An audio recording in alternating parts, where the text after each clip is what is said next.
चलिए अब हम सवाल करेंगे भिन्नों का चित्र निरूपण। भिन्नों का भिन्नों का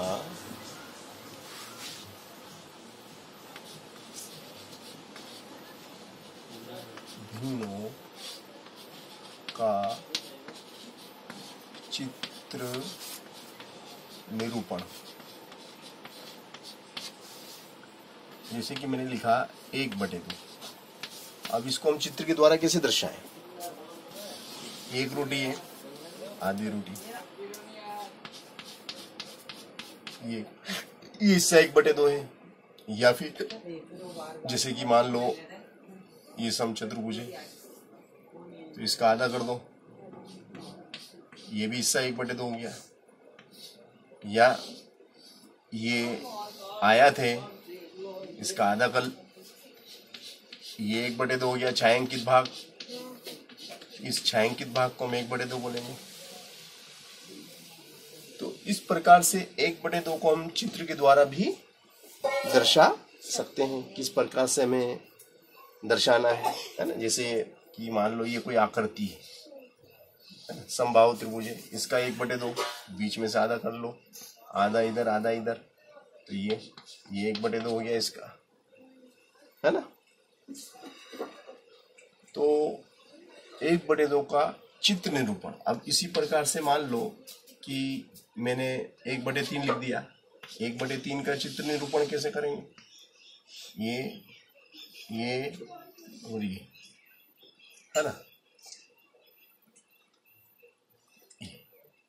अब इसमें से 1/3, तो 3 में से 1 भाग, है ना? 1 भाग, 3 में से 1 भाग, तो ये 1/3 है छायांकित। अगर इसी समचतुर्भुज की बात करें या वर्ग की बात करें तो इसके 4 हिस्से कर लो। 4 में से 3, 1 भाग, ये 1/3। हम आयत की बात करें, आयत के 4 हिस्से कर लो, उसमें से 1, ये 1/3, ये 1/3 हो गया। तो समझे कि नहीं? चित्र के द्वारा 3 में से 1, तो 1 2 3, 3 में से 1 हिस्सा, 1 2 3 4, 4 में से 1, 1 2 3 4, 4 में से 1, है ना? तो 1/3 का मतलब समझे किस प्रकार से हमें उसे चित्र के द्वारा दर्शाना है ना? तो मैंने जिस तरीके से समझाया चित्र के द्वारा, ऐसे आपको बताना है ना?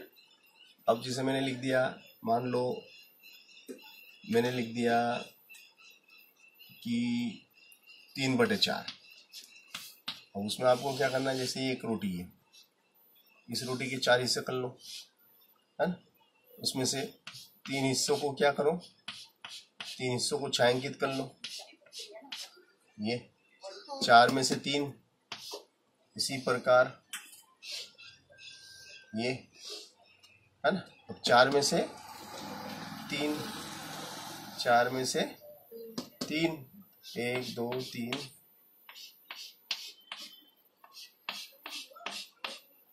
4 में से 3 हिस्से। फिर इधर आयत के रूप में, अगर आयत हो तो कैसे दर्शाएंगे? आयत हो जब क्या करेंगे? 4 में से 3, 1 2, 4 में से 3, है ना? 4 हिस्से कर लिए, 4 में से 3 छायांकित कर दिया, है ना? मान लो कभी ऐसा हो कि भैया आपका 2/3 हो तो क्या करेंगे? जैसे कि ये एक रोटी है, अब इस रोटी के 3 हिस्से करेंगे हम, 1 2 और ये 3। 3 में से 2 हिस्से छायांकित कर दो, 2 हिस्से छायांकित कर दिए। 3 में से 2 हमने छायांकित कर दिए, तो 2/3 हो गया, 2 हिस्से छायांकित हो गए। है ना, 3 में से 2। अब जैसे मान लो ये एक चॉकलेट है, अब इसके 3 हिस्से करें, 1, अब 3 में से 2, 3 में से 2, है ना, ठीक है ना, ऐसा भी हो सकता है। तो इस तरीके से हम चित्रों के द्वारा भी हम भिन्न को समझ सकते हैं। भिन्न का मतलब है किसी वस्तु का हिस्सा, कि ये उस वस्तु का कौन सा हिस्सा है।